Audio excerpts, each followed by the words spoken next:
Hello guys, അച്ഛനും മോനും വെള്ളം ഇട്ടിട്ട് നമ്മളിത് നേരെ പോവുകയാണ് മാമൻ്റെ വീട്ടിലോട്ടിട്ട്. പോകുന്ന വഴിക്ക് കുറച്ച് ഫ്രൂട്ട്സൊക്കെ വാങ്ങി നേരെ മാമൻ്റെ വീട്ടിലേക്ക് പോയിട്ട് അവിടെ ചെന്ന് കുറേ നേരം വർത്തമാനം പറഞ്ഞിരുന്നിട്ട് ചോറ് കഴിക്കാൻ ഇരുന്നു.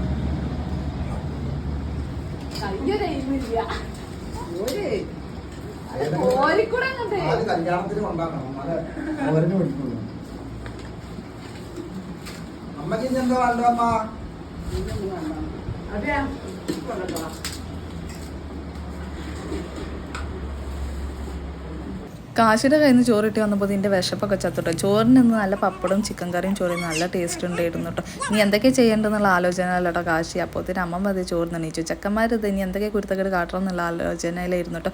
എല്ലാവരും കൂടി പിന്നെ ഒന്ന് കിടന്നു. അമ്മയും രണ്ട് പെമ്മക്കും കൂടി എന്തൊരു സ്നേഹമല്ലേ, നല്ല മത്തി വെയിൽ തുണക്കാട്ട പോലെ ഉണ്ട്. ഇപ്പുറത്തെ സൈഡിലേക്ക് നോക്കിയപ്പോൾ വേറെ രണ്ട് മത്തികൾ കിടക്കുന്നുണ്ട് കേട്ടോ. ദേ ഇവിടെ തന്നെ ഒന്നിന് നല്ല പന്നീരൊക്കെ ഉള്ള നല്ലൊരു നീല മത്തി. അപ്പോൾ ഞാനും പോയി